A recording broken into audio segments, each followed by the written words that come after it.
Welcome to Falcon computer academy. मैं हूं केवल विजय और मैं आज आपको पढ़ाने जा रहा हूं आइडेंटिटी कार्ड बनाने के बारे में कि आप अपनी कंपनी के एम्प्लॉयज़ का आइडेंटिटी कार्ड इस तरह से डिज़ाइन कर सकते हैं जैसे कि आपको स्क्रीन पर नज़र आ रहा है।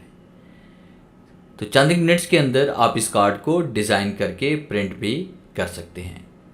तो लेक्चर स्टार्ट करने से पहले हमेशा की तरह यही कहूँगा कि अगर आज की इस वीडियो से कुछ आप सीख पाएँ, कुछ आप न्यू लर्न कर पाएँ, तो इस वीडियो को लाइक करना मत भूलिएगा, क्योंकि आपका एक लाइक इस वीडियो को ज़्यादा से ज़्यादा लोगों तक पहुँचा सकता है।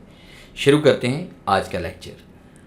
तो आइडेंटिटी कार्ड बनाने के लिए सबसे पहले हम हमेशा की तरह फाइल पे आएंगे और आपने न्यू पे क्लिक करना है और फिर उसके बाद हम क्लिक करेंगे इसमें ब्लैंक डॉक्यूमेंट पे।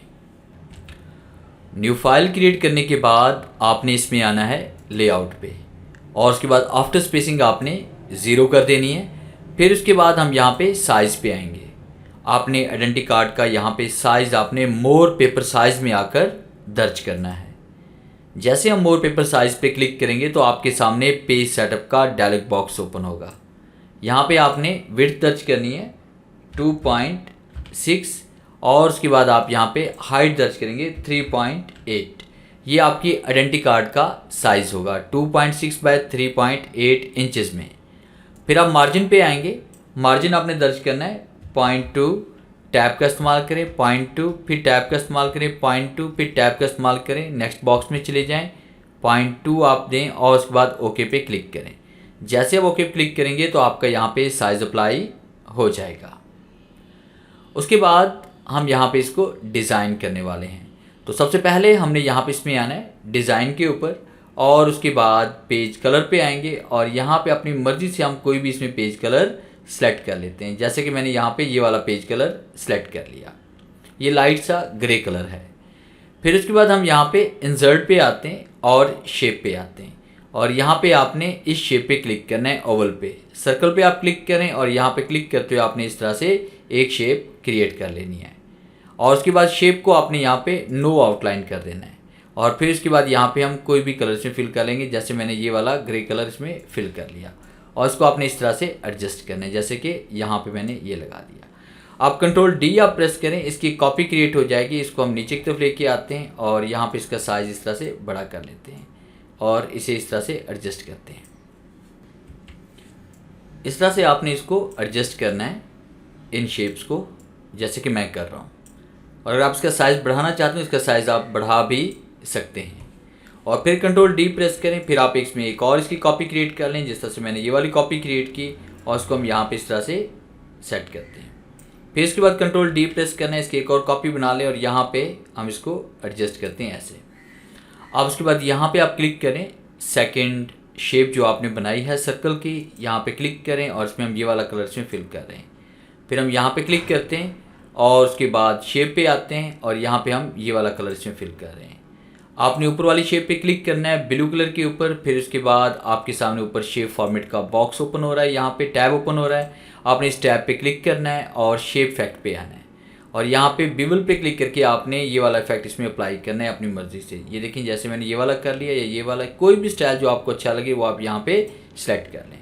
फिर हम यहाँ पे क्लिक करते हैं। क्लिक करने के बाद आपने शेप इफेक्ट पे आना है, फिर बिवल पे आएंगे और यहाँ पे क्लिक करके ये वाला इफेक्ट भी यहाँ पे अप्लाई कर लेंगे और उसके बाद इसको हम नीचे की तरफ लेके जाएंगे। ये देखिए हमारे पास इस तरह से ऊपर आ रहा है, तो इसको हम नीचे की तरफ लेके जाने के लिए आपने इसी शेप के ऊपर आप क्लिक करेंगे और शेप फॉर्मेट पे आपने क्लिक करना है और सेंड बैक पे क्लिक करेंगे। जैसे हम सेंड बैक पे क्लिक करेंगे ये शेप उस शेप की बैक पे चली जाएगी।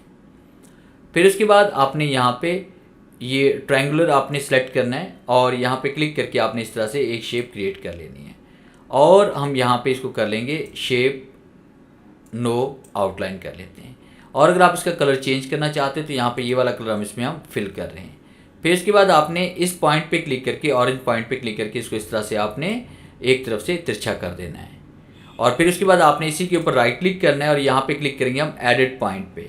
एडिट पॉइंट पे आप क्लिक करें और फिर उसके बाद आपने इस ब्लैक पॉइंट पे क्लिक करना है और इस वाइट पॉइंट पे क्लिक करके आपने इसको नीचे की तरफ लेके जाना है। फिर आपने नीचे वाले ब्लैक पॉइंट पे क्लिक करेंगे तो आपके पास 2 और वाइट पॉइंट आ जाएंगे। फिर आपने ऊपर वाले पॉइंट पे क्लिक करके इसको अंदर की तरफ इस तरह से चेंज करना है और फिर आप दोबारा यहाँ पे क्लिक करें और इसका साइज़ इस तरह से बढ़ा दें, तो आपके पास इस तरह से ये बैकग्राउंड तैयार हो जाएगा। अब उसके बाद यहाँ पे हमने पिक्चर इंसर्ट करनी है। तो पिक्चर इंसर्ट करने के लिए फिर आपने इंसर्ट पे आना है, शेप पे आएंगे और उसके बाद यहाँ पे हम क्लिक करेंगे इसमें सर्कल पे, और शिफ्ट प्रेस करते हुए आपने एक पिक्चर यहाँ पे ड्रॉ करनी है। इस तरह से सर्कल को यहाँ पे ड्रॉ करना है, जैसे मैंने ये वाला साइज़ यहाँ पे दे दिया। अब उसके बाद शेप पे आते हैं, इसे नो आउटलाइन हम करते हैं और यहाँ पे शेप इफेक्ट पे आकर हमने यहाँ पे इफेक्ट अप्लाई करना है, जैसे कि मैंने ये वाला कर लिया। तो इफेक्ट ये भी अप्लाई कर सकते हैं। अगर आप यहाँ पे इसमें आते हैं ऊपर प्रीसेट के ऊपर, तो ये वाला स्टाइल भी हम अप्लाई कर सकते हैं, ताकि इसमें आउटलाइन भी आ जाए, साथ में इफेक्ट भी आ जाए। अब इसके अंदर पिक्चर फिल करने के लिए आपने शेप फिल पे आना है और उसके बाद आपने पिक्चर पे क्लिक करना है, वर्क ऑफलाइन पे क्लिक करेंगे और उसके बाद आपने उस ड्राइव में चले जाना है जिस ड्राइव में आपके पास पिक्चर्स पड़ी हुई हैं, चाहे वो सी ड्राइव है, ई ड्राइव है या डेस्कटॉप है। जैसे मैंने डेस्कटॉप के ऊपर कुछ पिक्चर्स को यहाँ पे रखा हुआ है और इनमें से मैं किसी पिक्चर को सिलेक्ट करके इसको इंसर्ट कर लूँगा, तो ये पिक्चर उसी शेप के अंदर फिल हो जाएगी। अब उसके बाद यहाँ पे हम एम्प्लॉय का नाम लिखना चाह रहे हैं, तो एम्प्लॉय का नाम लिखने के लिए आपने इंसर्ट पे आना है। इंसर्ट पे आने के बाद आपने वर्ड आर्ट पे आना है और यहाँ से हम ये वाला इसमें स्टाइल सेलेक्ट कर लेते हैं और उसके बाद इसको क्लिक करके बाहर की तरफ लेके आएंगे। यहाँ पे क्लिक करें, इसके अंदर कंट्रोल ए प्रेस करें, फिर इसके बाद यहाँ पे टाइप करते हैं अली रज़ा और उसके बाद इसको हम यहाँ पे एडजस्ट करते हैं और आपने होम पे आना है। होम पे क्लिक करने के बाद कोई भी अच्छा सा फाउंड इसके अंदर अप्लाई कर लें, जैसे कि मैंने ये वाला फाउंड अप्लाई कर दिया। और उसके बाद हम शेप पे आते हैं। शेप पे क्लिक करने के बाद ऊपर देखिए शेप फॉर्मेट पे हम क्लिक करेंगे। जैसे आप इस टेक्स्ट के ऊपर क्लिक करते हैं इसकी आउटलाइन के ऊपर, तो ऊपर शेप फॉर्मेट का बॉक्स ओपन हो जाता है। तो आपने यहाँ पे क्लिक करना है, शेप आउटलाइन इसकी आप नो कर दें और फिर उसके बाद आपने यहाँ पे कोई अगर इफेक्ट अप्लाई करना है तो यहाँ पे हम कोई टेक्स्ट इफेक्ट भी इसके अंदर अप्लाई कर सकते हैं। अगर आप इसका कलर चेंज करना चाहते हैं तो यहाँ पे क्लिक करके कलर भी हम इसका चेंज कर सकते हैं। आप यहाँ पे क्लिक करें, कीबोर्ड से कंट्रोल ए प्रेस करें, फिर होम पे क्लिक करें, इसका फॉन्ट साइज़ आप थोड़ा सा कम कर लें और इसको यहाँ पे एडजस्ट करें।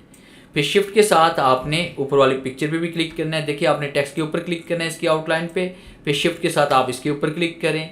आपने इसमें आना है शेप पे और शेप पे क्लिक करने के बाद आपने अलाइनमेंट पे आना है, उसको आपने सेंटर कर लेना है ताकि ये तहरीर और उसके बाद ये पिक्चर एक दूसरे के सेंटर में रहें।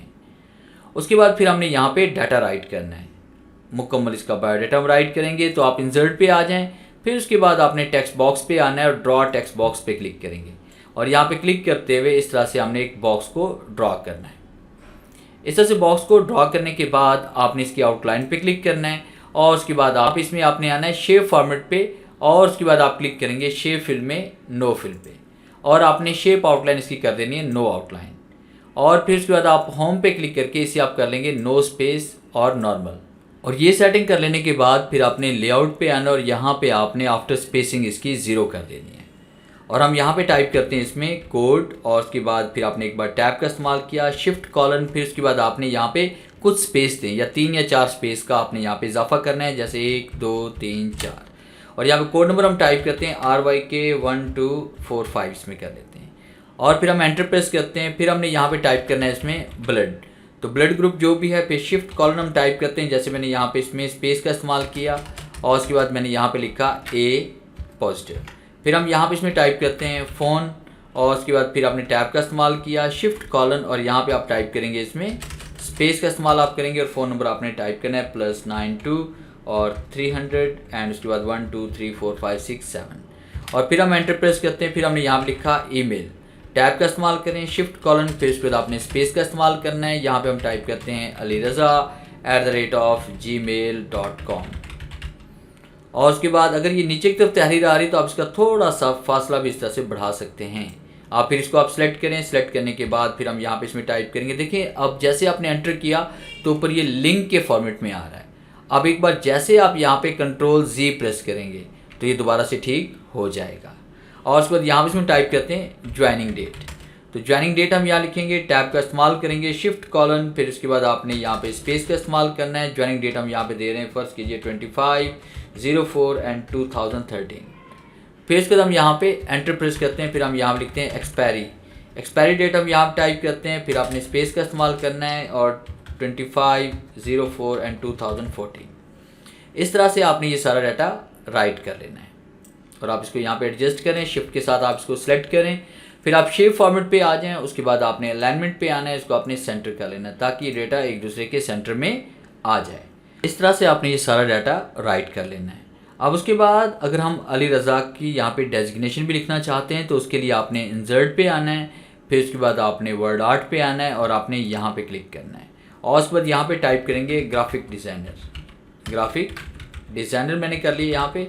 और उसके बाद इसको कंट्रोल ए करें, आप इसको सेलेक्ट करें और यहाँ होम पे क्लिक करके आपने इसका फ़ॉन्ट साइज़ कम कर लेना है ताकि एक ही लाइन में आ जाए हमारे पास। इसको उठाकर आप यहाँ पे एडजस्ट करें, फिर इसका फ़ॉन्ट साइज़ हम इसमें कम करेंगे थोड़ा सा और इसको इसके नीचे एडजस्ट कर लेंगे ऐसे। अब उसके बाद हम यहाँ पे राइट करने वाले हैं फाल्कन कंप्यूटर अकेडमी। तो आपने अली रज़ा पे क्लिक किया, इसकी आउटलाइन पे आप क्लिक करेंगे, कीबोर्ड से कंट्रोल डी प्रेस करें और इसको उठाकर आपने नीचे की तरफ लेके आना है। फिर हम यहाँ पे क्लिक करते हैं, कंट्रोल ए प्रेस करें और उसके बाद आपने इसको नॉर्मल कर देना है इस तरह से। और यहाँ पे हम टाइप करते हैं फाल्कन और फिर एंटर प्रेस करके हम यहाँ पे लिखेंगे कंप्यूटर अकेडमी। आपने यहाँ पे फाल्कन को आपने सेलेक्ट करना है, फिर उसके बाद आपने इसको यहाँ से सेंटर में लेके आना है और उसके बाद आउटलाइन पे क्लिक करके आप यहाँ पे इसमें आएंगे लेआउट पे और इसकी आफ्टर स्पेसिंग जो है वो आपने 0 कर देनी है। आपने इसी तहरीक को सिलेक्ट करना है, कंट्रोल ए प्रेस करें, होम पे आते हैं और यहाँ पे आपने इसका फ़ॉन्ट स्टाइल आपने चेंज कर लेना है, जैसे कि मैंने फ़ॉन्ट स्टाइल ये वाला कर दिया। और उसके बाद हमने फाल्कन को यहाँ पे सिलेक्ट करना है, ओनली फाल्कन को, तो यहाँ पे इसका साइज़ हम बढ़ा देंगे और उसके बाद फिर हम आउटलाइन पे क्लिक करेंगे और ऊपर आपने शेप फॉर्मेट पे क्लिक करना है और यहाँ से हम टेक्स्ट इफेक्ट अप्लाई करेंगे। जैसे कि आपको ये नज़र आ रहे हैं मुख्तलिफ टाइप के इफेक्ट्स हमारे पास पड़े हुए हैं, इसमें जो इफेक्ट आप अप्लाई करना चाहते हैं उसी को यहाँ से क्लिक करके अप्लाई कर सकते हैं। ये देखिए बहुत सारे स्टाइल्स हमारे पास हैं, जैसे कि मैंने ये वाला स्टाइल इसमें सिलेक्ट कर लिया। उसके बाद इसी की आउटलाइन पे क्लिक करके इसको आपने नीचे की तरफ यहाँ पे लेके आना है और अब यहाँ पे हम लोगो इंसर्ट करना चाहते हैं। तो लोगो इंसर्ट करने के लिए आपने इंसर्ट पे आना है, पिक्चर पे आना है, दिस डिवाइस पे आना है और उसके बाद आपने उस ड्राइव में चले जाना है जिस ड्राइव में आपका लोगो पड़ा हुआ है। तो इस तरह से हम लोगो सेलेक्ट करेंगे, इंसर्ट पे आएंगे और जैसे हम इंसर्ट पे क्लिक करेंगे तो लोगो यहाँ पे इंसर्ट हो जाएगा। फिर ऊपर पिक्चर फॉर्मेट पे क्लिक करके आपने रैप टेक्स्ट पे आना है और यहाँ पे क्लिक करेंगे इन फ्रंट ऑफ टेक्स्ट, तो आपका लोगो फ्रंट पे आ जाएगा।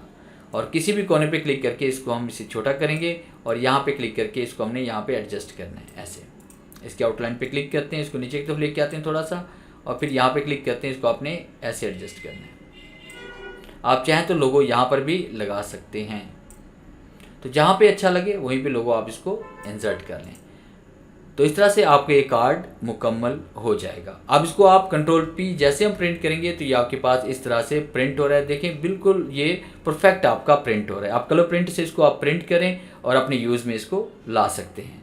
अगर ये आपके पास ऑफिस 2010 है या ओल्ड वर्जन है तो इसमें लेफ़्ट एंड राइट की तरफ अगर आपको वाइट स्पेस नज़र आ रही है तो फिर इसका बेहतरीन हल यही होता है कि आप इस पर फाइल पे क्लिक करें और आपने इसको सेव एज़ कर लें, सेव एज़ करें या फिर आप इसको एक्सपोर्ट करें क्रिएट पीडीएफ में, क्योंकि सेव एज से भी हम इसको पीडीएफ में कन्वर्ट कर सकते हैं। जैसे हम ब्राउज पे क्लिक करते हैं और यहाँ पे इसको पीडीएफ में कन्वर्ट कर लेंगे और इसको हम यहाँ फाइल पे क्लिक करके भी, एक्सपोर्ट पे क्लिक करके भी यहाँ पे क्रिएट पीडीएफ पे क्लिक करेंगे और यहाँ से हमने इसको डेस्कटॉप पाथ देना है और उसके बाद यहाँ पे हम कार्ड का नाम से देते हैं और उसके बाद 2021 और पब्लिश पे क्लिक करते हैं तो ये देखिए कार्ड आपका पब्लिश हो जाता है।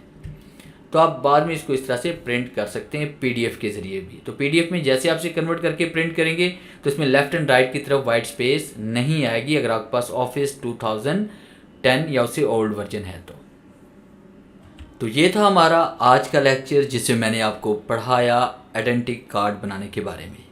उम्मीद है आज के लेक्चर में बहुत कुछ सीखने को मिला होगा। अगर आज की वीडियो अच्छी लगी है तो इसे लाइक करना मत भूलिएगा। तो मिलते हैं हम नेक्स्ट लेक्चर में, तब तक के लिए गुड बाय।